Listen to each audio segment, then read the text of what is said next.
É impressionante o poder que tem a energia de boa vontade, a disposição de realmente resolver algo e se abrir para acolher aquele fato, olhar para ele com responsabilidade e lembrar disso, mas o que em mim está provocando isso? Você faz a pergunta não tentando encontrar uma resposta, mas para firmar esse compromisso com a sua própria realidade. E aos poucos você vai se permitindo mudar o seu posicionamento semântico. Você não está negando o fato quando você se desapega do rótulo. É importante também frisar isso. Se você tem uma dívida, você não precisa ficar reafirmando: nossa, eu tenho uma dívida, como é que vai ser? Essa dívida só cresce, esta dívida só cresce. Você pode abandonar o conceito para lidar com o fato. Abandonar rótulos não significa negar. E assim, aos poucos, você vai gradualmente acessar um ambiente interno de maior capacidade.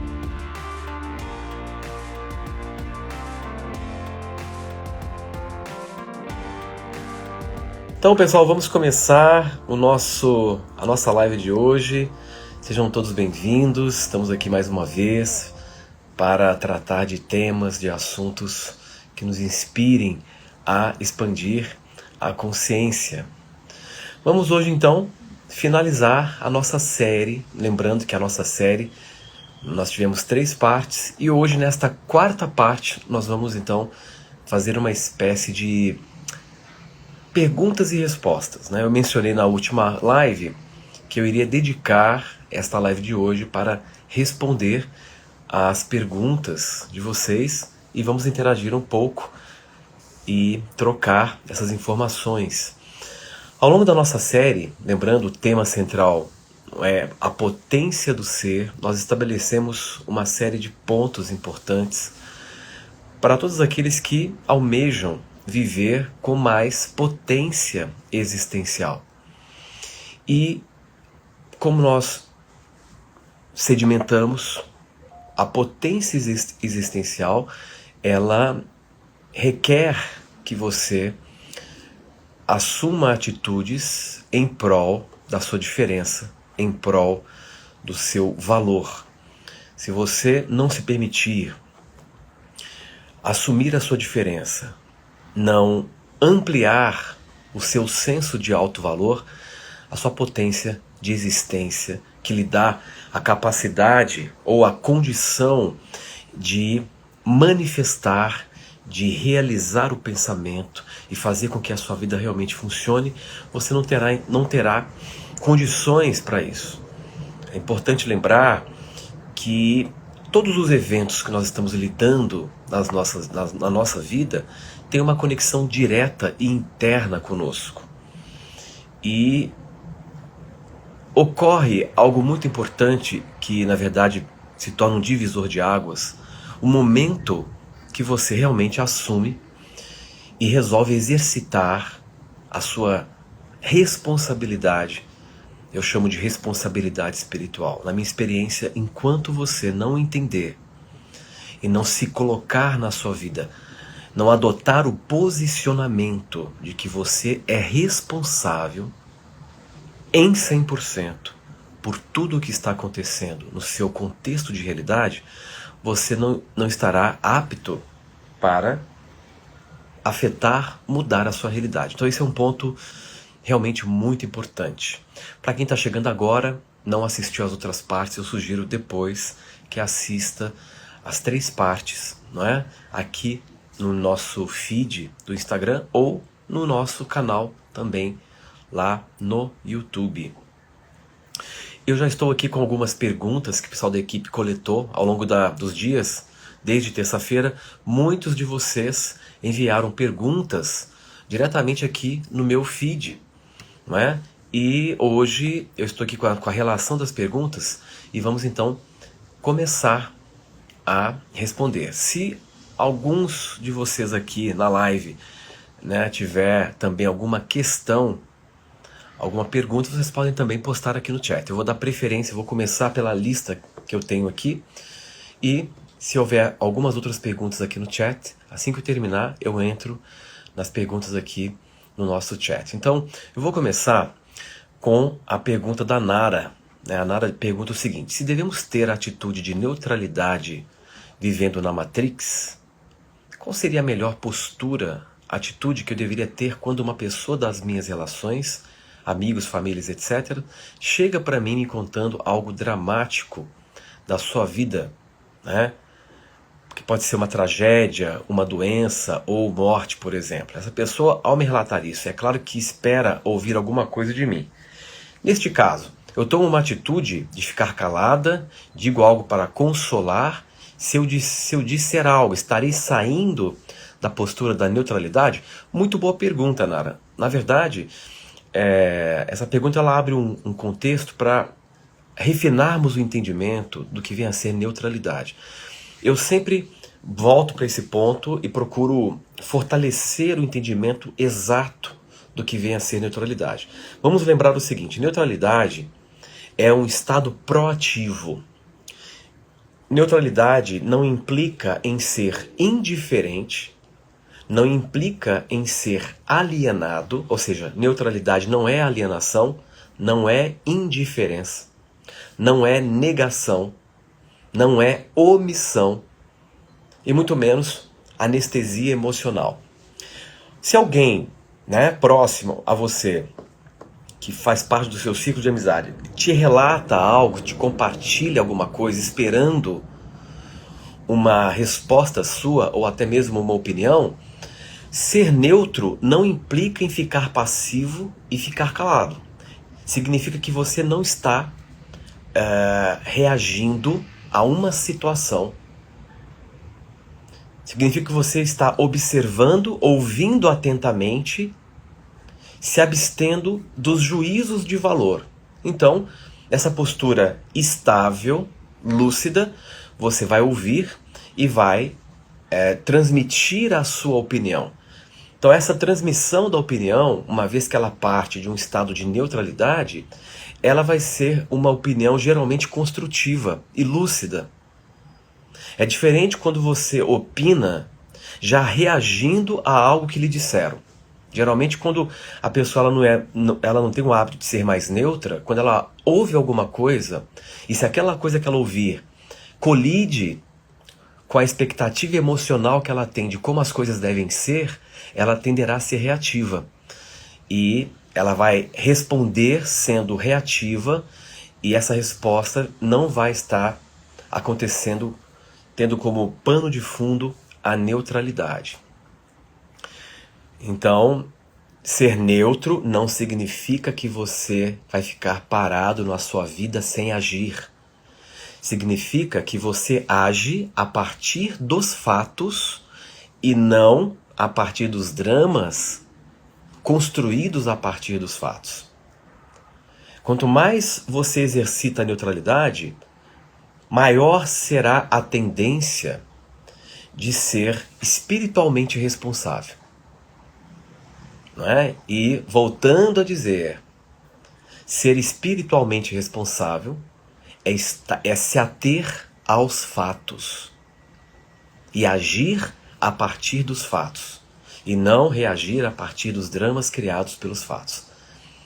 Isso é muito boa pergunta, porque eu já venho falando muito de neutralidade, inclusive neutralidade é um dos níveis da escala Hawkins, né? A neutralidade ela estaria na calibração 250, né? Logo após coragem. Então, neutralidade é um estado muito proativo. E, por mais que eu explique, as pessoas muitas vezes confundem neutralidade com passividade, com omissão, com indiferença, com alienação. Então, lembre-se sempre que neutralidade é um estado proativo. E ela, portanto, vai te compelir a ser criativo na sua ação. A ser criativo na forma como você está lidando com os eventos da sua realidade. Quando você é mais neutro, você observa mais e absorve menos, a sua percepção da realidade tende a ser muito mais ampla e completa, porque a neutralidade te permite perceber as coisas de fora. E quando você percebe as coisas de fora e coloca essas coisas em perspectiva, muitas vezes você consegue notar a chave que lhe faltava para mudar a situação, seja ela estando fora de você, seja ela estando dentro, né? Então isso é muito importante. Muito bem.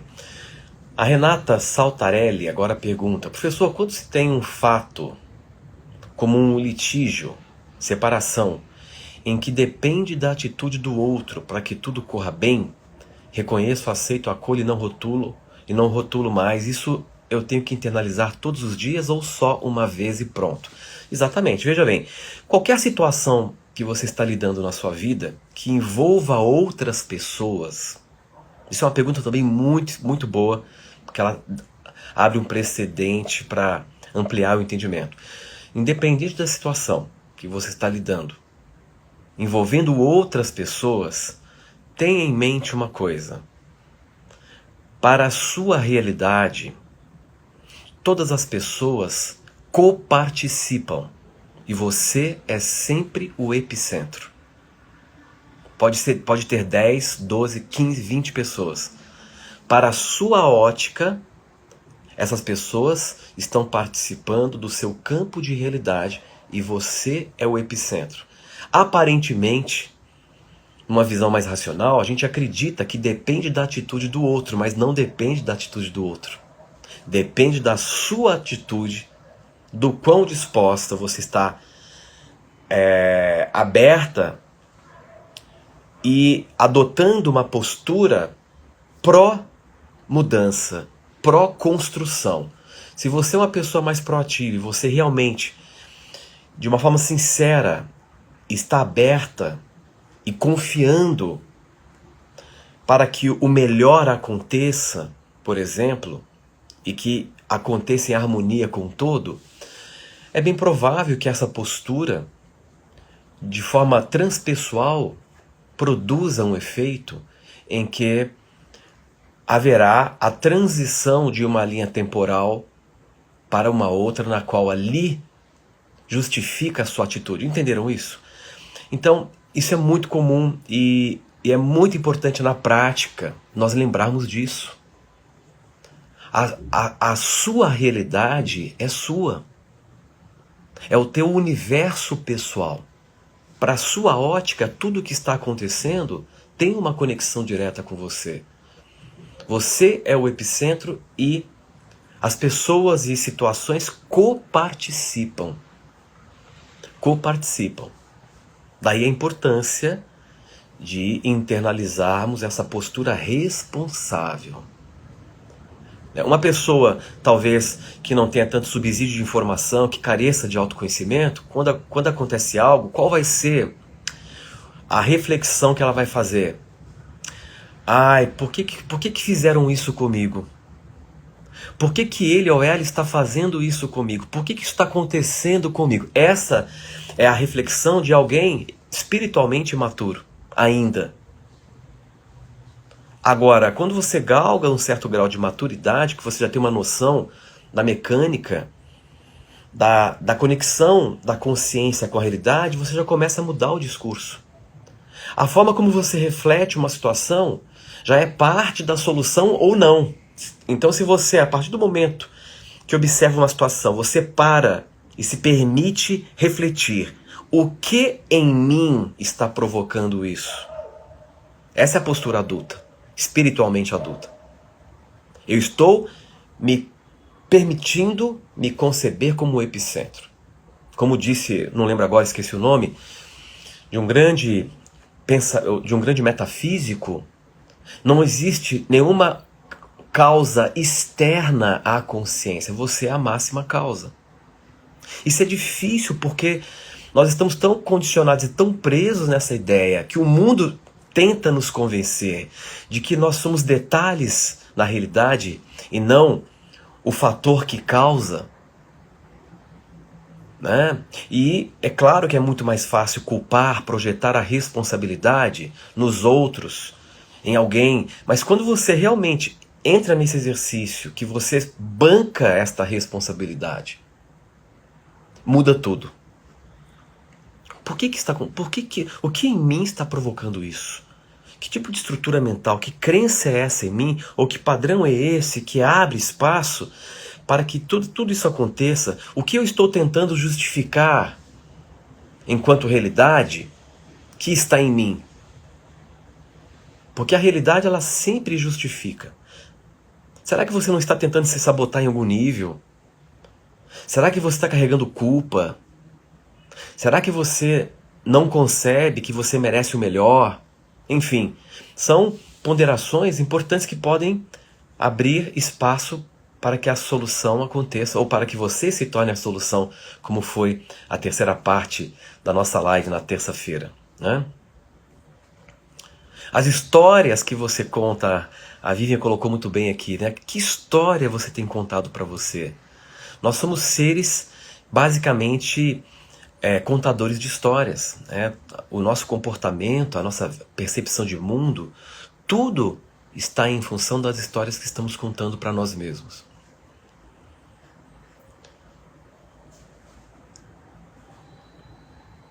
Então, Renata, para completar a sua pergunta, né? Você colocou aqui, né? Eu reconheço, eu aceito, eu acolho e procuro não rotular, e exatamente. Isso são posturas que vão agilizar a resolução, né, em prol de uma mudança positiva. E isso deve ser algo contínuo, até você realmente sentir que a situação está confortável para você, está mais confortável, está mais fácil, né, para lidar. Shirley de Souza pergunta: não podemos trazer para a consciência o rótulo? O que temos que trabalhar é no fato de um acontecimento? Então o que seria o fato? Ora, o fato seria a situação como ela é. Vamos dar um exemplo para facilitar, que é o exemplo que eu sempre uso, que ele é didático. Você, um belo dia, vai até o banco e descobre que você não tem nenhum centavo na sua conta bancária. Agora, você não tem dinheiro.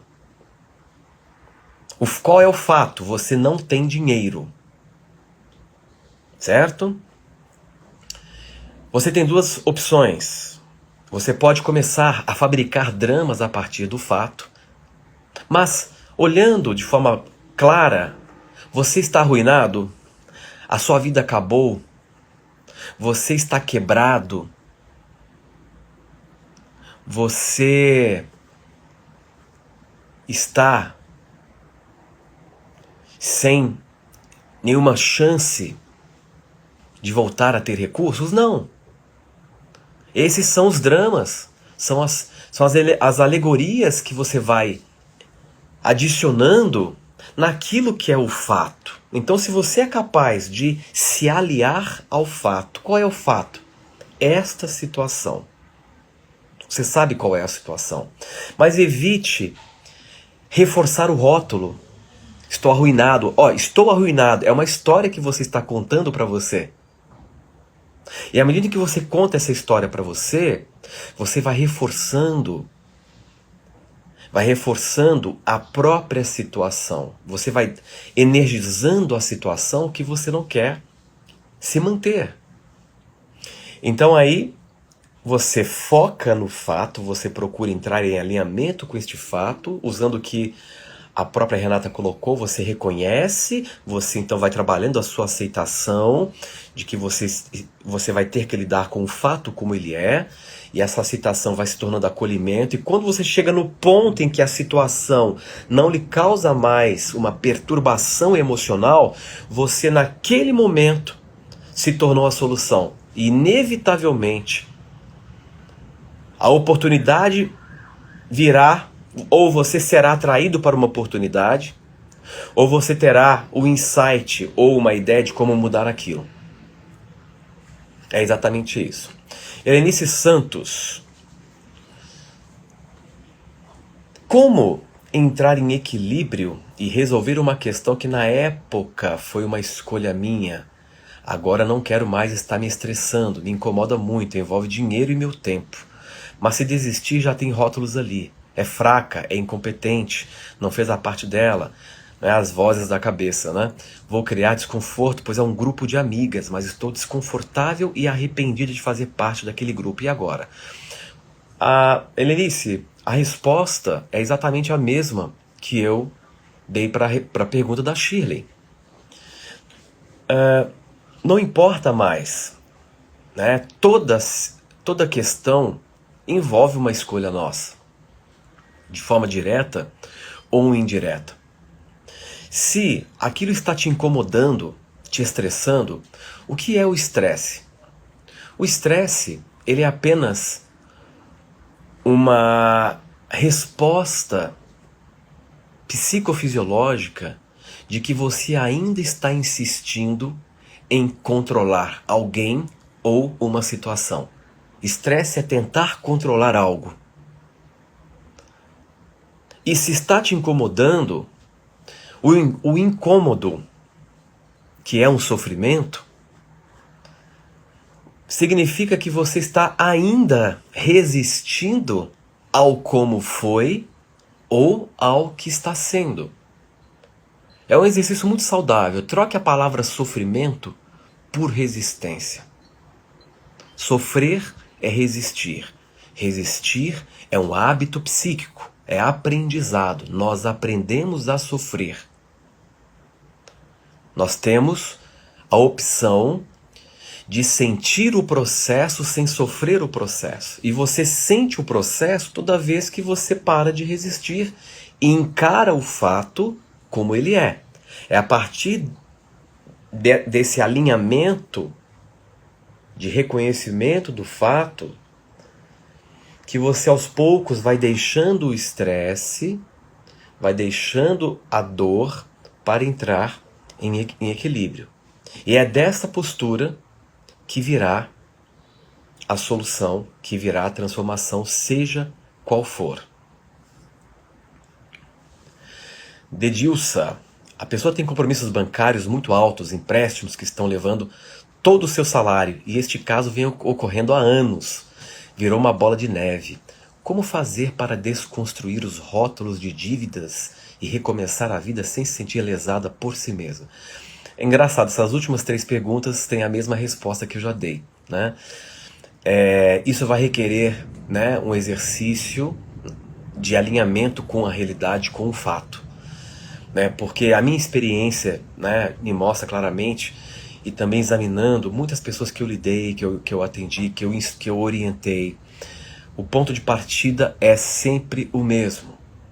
Enquanto você ficar numa luta interior, combatendo a situação negativa, portanto resistindo a ela, não haverá solução.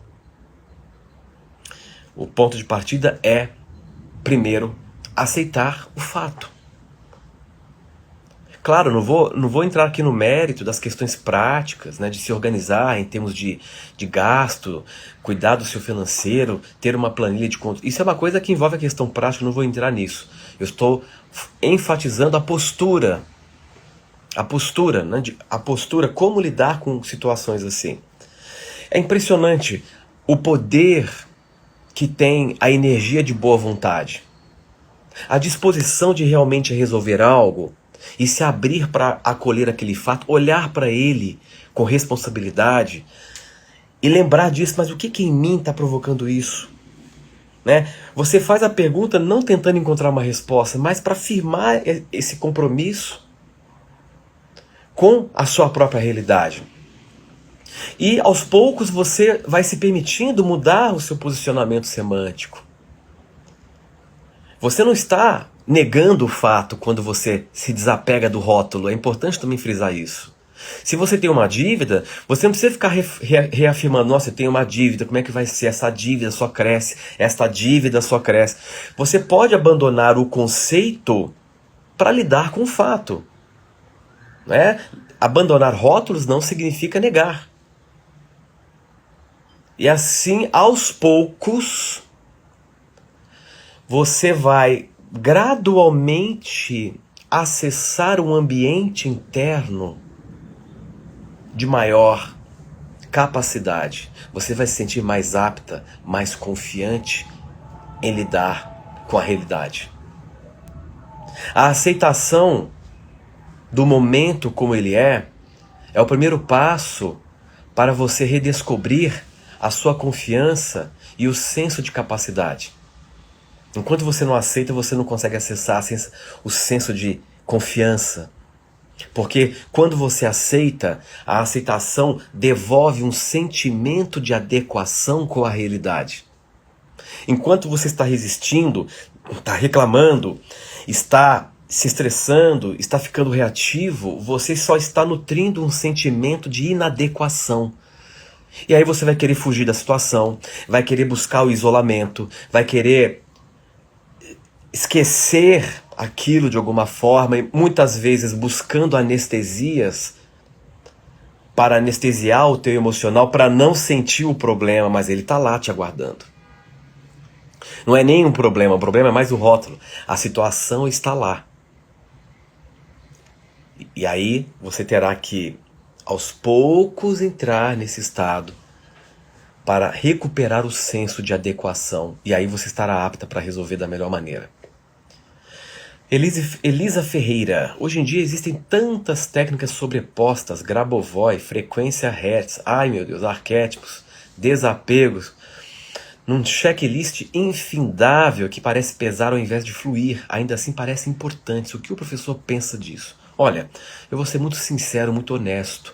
Eu prefiro não opinar sobre esses métodos que você citou, porque eu tenho um entendimento, eu sou uma pessoa muito criteriosa no tipo de informação que eu transmito. Muito do que eu transmito está baseado nas minhas vivências, e se eu não tenho a vivência, eu busco embasar até o ponto que eu me sinto confiante para transmitir, né? Hoje na internet tem todo tipo de técnica, mas quando você olha com um pouco de critério, você descobre que boa parte dos métodos que estão sendo aí propostos não tem fundamento nenhum. Não tem fundamento nenhum. Não é?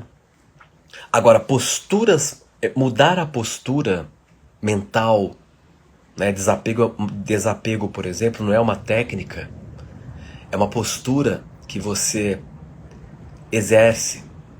Então, trabalhar na mudança de postura, isso sim é saudável. Isso sim funciona. Isso sim funciona. Porque, em última instância, não é a técnica que vai te ajudar. A técnica pode ser apenas uma espécie de estrutura que lhe ajuda a canalizar melhor o seu próprio potencial. Entenda isso. Não é a técnica que faz por você. A técnica é apenas um meio para que você focalize melhor a tua energia, a sua consciência, para que você então faça o processo funcionar a partir da sua consciência. Mas em última instância, é você que provoca o processo. Né? A Figueira pergunta, são ferramentas? Pois é, Figueira, nem sempre são ferramentas. Nem sempre são ferramentas. Muitas vezes são apenas propostas que não têm fundamentação. Então a pessoa pode fazer uma proposta e aquela proposta é apenas uma proposta que não tem fundamentação. Ela é sequer uma ferramenta. E se funcionar, não foi nem a proposta, foi o efeito placebo que você produziu. Não é? Eu posso pegar um saco de terra e vender esse saco e falar que esse saco ele veio de uma região sagrada lá do Egito ou lá de Jerusalém. E falar que se você dormir com ele debaixo do travesseiro, ele vai vai transformar a enxaqueca crônica que você tem. E pior que pode funcionar. Mas não foi a terra de Jerusalém que Jesus pisou que fez funcionar. Foi o efeito placebo que você provocou, e o saquinho de terra foi só uma muleta psicoemocional. Então, como vocês me conhecem, já me acompanham, vocês sabem que eu não estou aqui para fornecer muletas psicoemocionais. Eu estou aqui para fazer você pensar, te provocar. É como o Osho dizia, né? A melhor forma de fazer as pessoas pensarem é provocando. Para que vocês descubram que todo o poder está em você. Né? A Zenilda colocou aqui, e o Ho'oponopono? Já o Ho'oponopono tem um estudo antigo por trás. É diferente. E o Ho'oponopono não é uma técnica. O Ho'oponopono é uma filosofia de vida. Ele envolve o fato de você ter que mudar a postura. Então vamos entender isso. Ho'oponopono é um processo, é uma filosofia de vida que era proposta pelos antigos kahunas das ilhas da Polinésia. Não é só uma técnica. Ele envolve mudar a postura, mudar a forma como você lida com o seu dia a dia e trabalhar uma postura de maior auto-perdão. Veja, não estou falando de perdoar, estou falando de auto-perdão. Né? Eu tenho uma aula bem detalhada no Metaflix só falando de Ho'oponopono dentro da visão clássica. Tudo bem?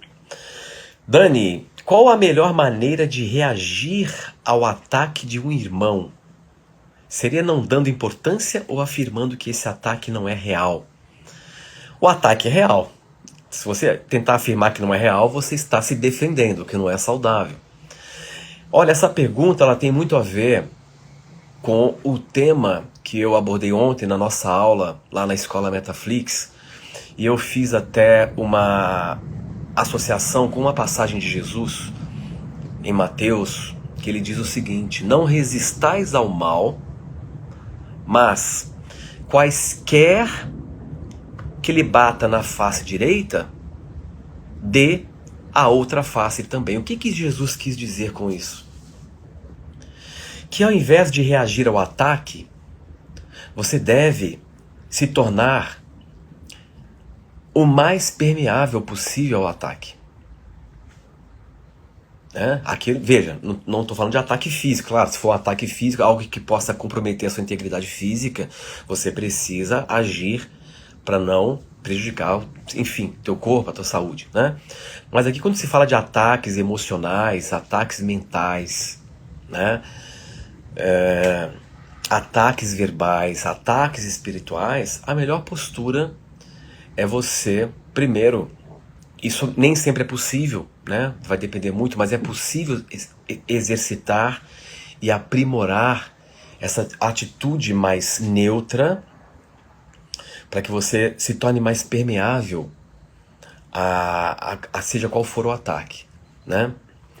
Então, a saída não é reagir ao ataque, não é contra-atacar, não é se defender, né?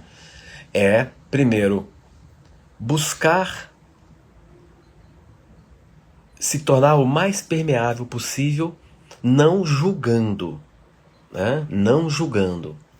Aí muitos podem falar, mas como é possível? Como eu não vou julgar? Como eu não vou reagir? Porque nós não temos a prática disso. Nós estamos mergulhados numa cultura do olho por olho, dente por dente. Nós não fomos expostos a uma cultura de amor. Nós fomos expostos a uma cultura fez-paga, que é uma cultura humana, não é uma cultura espiritual. Então nós não fomos orientados a ser compassivos, a sermos empáticos, a sermos mais neutros, mais lúcidos. Nós fomos talhados, fomos estimulados, né, a reagir. Depois eu até sugiro, Dani, que você assista a aula que vai entrar no Metaflix na próxima quarta, que vai lhe responder com muito subsídio de informação, né? Mas talvez para responder no primeiro momento, o melhor é trabalhar a neutralidade. Agora, se você depende muito emocionalmente das pessoas, você naturalmente está mais exposta e mais à mercê de um ataque. Se alguém lhe faz uma crítica e você depende emocionalmente daquela pessoa, seja de aceitação, de aprovação, enfim, aquela crítica vai ter um acesso muito grande em você e você vai ficar muito mal. Porque você se colocou num lugar, se colocou à mercê emocionalmente. Você está dependendo emocionalmente do outro. Então o outro passa a ter um poder de te controlar. Então se eu aperto o botão vermelho da crítica, eu te derrubo na hora. Se eu aperto o botãozinho azul do elogio, eu te elevo às alturas e você se sente a pessoa mais feliz do mundo. Então, totalmente sob controle, como um robô, como uma máquina. Botão vermelho, fico mal. Botão azul, fico bem. Então paremos para pensar como será uma vida na qual eu não sou mais controlado pelas pessoas, emocionalmente. E como eu não sou mais controlado pelas pessoas? Quando eu decido não ficar mais à mercê emocionalmente do outro. Geralmente a gente fica à mercê do outro quando a gente ainda nutre uma expectativa que o outro vai ser como eu quero. Para quê? Para eu ficar bem. Eu quero que o outro seja assim para eu ficar bem. Terceirização da autoestima. Então notem, né, que vários elementos que nós temos que ponderar para ajustar a postura. Agora, a partir do instante que você começa a aceitar as pessoas como elas são, e você já sabe que a pessoa é daquele jeito, talvez nem mude nessa reencarnação. Infelizmente, a grande maioria não muda, muda muito pouco, então é bem provável que ela continue sendo assim. Então, quando você vai perdendo a necessidade de esperar que o outro seja de uma certa forma e você resolve lidar com o outro como ele é, as relações ficam muito mais fáceis e muito mais saudáveis. E você deixa de se colocar à mercê emocionalmente. Então você se torna mais forte, mais em si mesmo, e você vai ter mais facilidade de lidar com críticas, com elogios, etc. É o que eu sempre digo. A crítica, bem como o elogio, não podem fazer diferença dentro de você. Porque se fizer, você vai estar à mercê. A Clara pergunta: estou acompanhando as lives do professor, gostaria de entender um pouco mais com este olhar que ele traz, como ficam as técnicas do EFT e Ho'oponopono. Bom, o Ho'oponopono, claro, eu já expliquei agora há pouco. O Ho'oponopono não é uma técnica, é uma filosofia de vida, né? Ele envolve basicamente mudanças de postura. Você muda a sua postura mental, você muda a sua postura emocional, você começa a trabalhar uma postura mais compassiva, de maior perdão, né? De maior aceitação, e isso tudo sendo trabalhado em você para repercutir no outro ou numa situação, correto? Já o EFT é uma técnica que tem uma fundamentação que envolve os canais de energia do corpo. Isso você consegue inclusive mensurar. Então, se você estimula um dado ponto de energia usando certas estruturas de afirmação, você consegue ter resultados. Basicamente, o EFT trabalha com a desativação da carga emocional de uma memória. Então, neste caso, o EFT é uma técnica que tem uma fundamentação e que você consegue verificar que funciona até um certo ponto para um determinado efeito. O EFT ele é muito eficiente para a dessensibilização de traumas, para a limpeza emocional. Funciona, já testei, sei como fazer, já dei curso inclusive de EFT, então realmente funciona. Sueli Giongo, gostaria de saber se há a possibilidade do professor fazer um curso específico para terapeutas com protocolos de atendimento. A necessidade da humanidade é imensa, como você sabe. Como estudante de autoconhecimento e terapeuta, acredito que seus ensinamentos fazem toda a diferença. E ser preparada para aplicar no atendimento seria maravilhoso. Sim, tem muitas pessoas que me pedem uma formação. É algo que eu já venho pensando com bastante cuidado, e é bem provável que em algum momento eu apresente uma formação, né? Quando eu sentir o chamado de fazer, de apresentar, de fazer essa proposta, de realizar essa proposta, vocês vão saber em algum momento. Maria José: Jesus disse: conhecereis a verdade e a verdade vos libertará. Tenho pedido muito a Deus para que Ele me ajude a encontrar esta verdade que liberta. E tenho me perguntado se todos estes ensinamentos dados por você e alguns outros palestrantes não fazem parte desta verdade. Muito bem, Muito boa pergunta, Maria José. Na verdade, eu transmito informações e modelos baseados nas minhas experiências, nas minhas vivências, né? Você deve encarar isso como uma proposta e se motivar a executar esta proposta para verificar em loco, em primeira pessoa, se isso realmente se confirma ou não. Aí você então vai tornar esta proposta uma verdade para você, né? A verdade é algo que ela é muito ampla e muito complexa, que nós vamos penetrando gradualmente. A verdade é uma dimensão que talvez tenha uma profundidade infinita. Talvez nunca atingiremos o estado de verdade absoluta. E talvez essa penetração nessa dimensão chamada verdade seja parte da nossa jornada de expansão e evolução, que parece ser algo infinito também. Então o que eu sugiro é buscar a prática. A teoria o deixa informado, a prática o torna apto.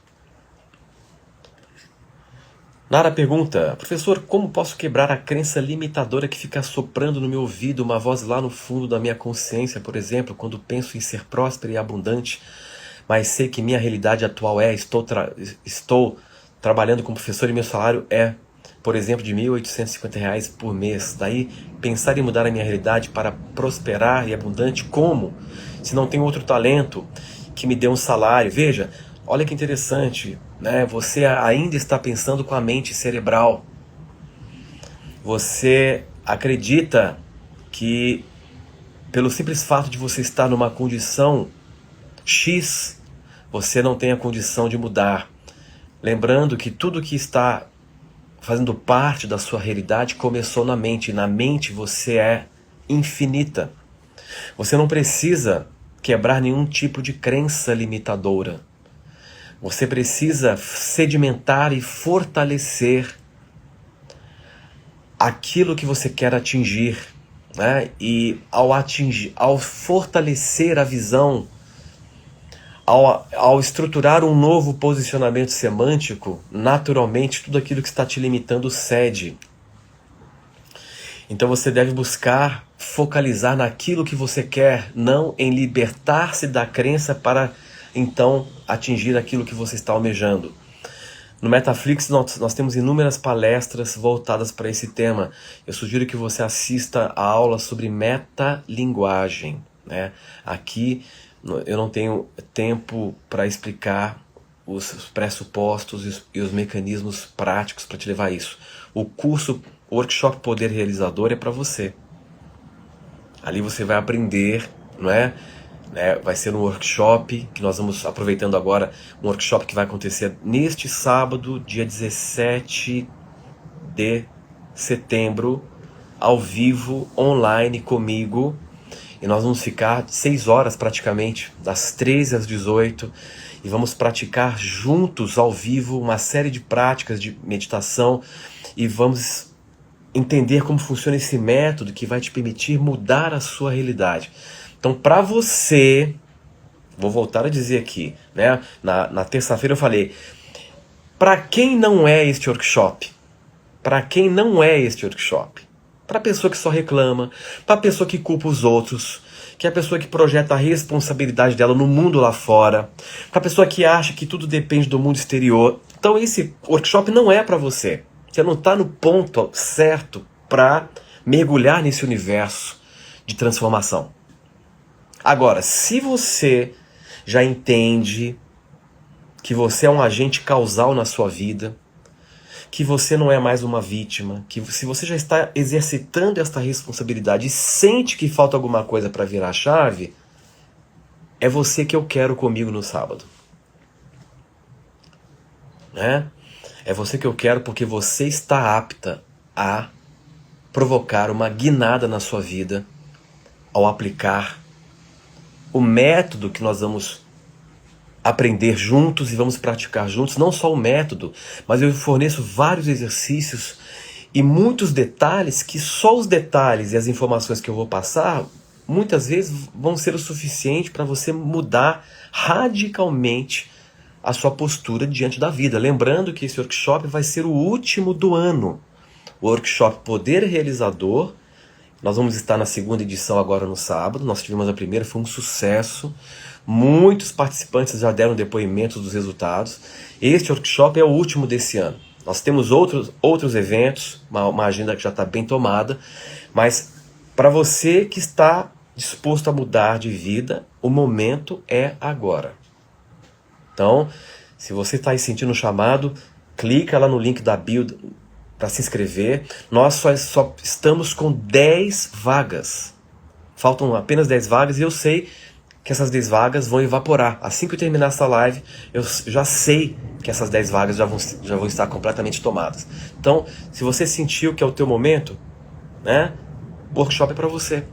Então vamos juntos, eu te espero no sábado pra gente mergulhar. É um grupo muito grande, tem muitas pessoas que fizeram a primeira edição, vão fazer de novo, porque experienciaram coisas incríveis. Então nós vamos estar com um grupo, imagine, 150 pessoas juntas fazendo a mesma prática, canalizando uma potência, né? Isso tem uma força para alavancar a sua vida muito grande. Então o workshop vai ser das 13 horas, 1 da tarde, até as 18 horas, terminando em torno das 19, porque tem a parte de perguntas e respostas. Eu não trabalho com grupos muito grandes, porque eu gosto de interagir, então as vagas são limitadas por conta disso, porque eu preciso conversar com vocês, dar uma atenção mais específica, então nós temos uma restrição de vagas para este workshop online ao vivo, dia 17, sábado agora. Então vamos com tudo nessa proposta. Muito bem, tenho mais algumas perguntas, estamos quase no horário de encerramento, né? Fiquem tranquilos que essas perguntas que vão faltar, respostas, nós vamos depois encaminhar as respostas, talvez vire até tema de live. Eu vou compilando algumas perguntas que vocês enviam e eu separo e procuro canalizar isso numa live com um tema que vai contemplar essas dúvidas. Ana Maria Gonçalves pergunta: eu estou enviando mais uma reflexão do que uma pergunta. Sempre que formulo uma pergunta para fazer em seguida, já vem a resposta em minha cabeça. Se não me engano, o professor já havia comentado em um curso online que quando a gente faz uma pergunta, praticamente já sabe a resposta. Na verdade, a gente faz para tirar a dúvida. A minha pergunta seria sobre os 365 dias de gratidão. Procuro fazer sempre em horários aproximados, que é à noite. Esses dias me deu um apagão, só fui lembrar às 1h15. Terei que recomeçar? Não. O exercício da gratidão, que deve ser diário por um ano, ele deve ser feito todos os dias, independente do horário. Se você puder e conseguir fazer o exercício próximo do mesmo horário, se você faz do mesmo horário, você vai ter um poder maior, né? Porque você, naquele instante, já entra na energia daquela proposta e você vai nutrindo. Então, passa a ser um horário de muito poder. Mas não é essencial. O importante é que o estímulo tem que ser dado diariamente, né? Para funcionar, e não pode haver falhas. Tem que ser um ano seguido para que você altere, não é, alguns mecanismos do teu cérebro, alguns mecanismos da tua mente com a gratidão. E eu vou responder a última pergunta, que é da Márcia. Podemos dizer que o que depende de estarmos apenas no mundo ou no espírito é a nossa postura interna? Sim, com certeza. Quando deliberadamente paramos de perseguir boas emoções ou bons resultados, pode ser uma chave para o contato com o ser verdadeiro? Sim, na verdade, quando você, ao invés, isso é uma coisa também delicada de explicar, complexa, quando você aos poucos vai se desapegando de metas e objetivos, né? Quando você vai aos poucos atenuando a necessidade de atingir resultados e você, ao invés disso, busca entrar em equilíbrio com o seu momento, numa postura mais de contentamento e sobriedade, você, digamos assim, tem mais chances. Você tem mais chances de ter um contato ou ter a percepção do seu verdadeiro self. Pessoal, então estamos chegando aqui no final, né?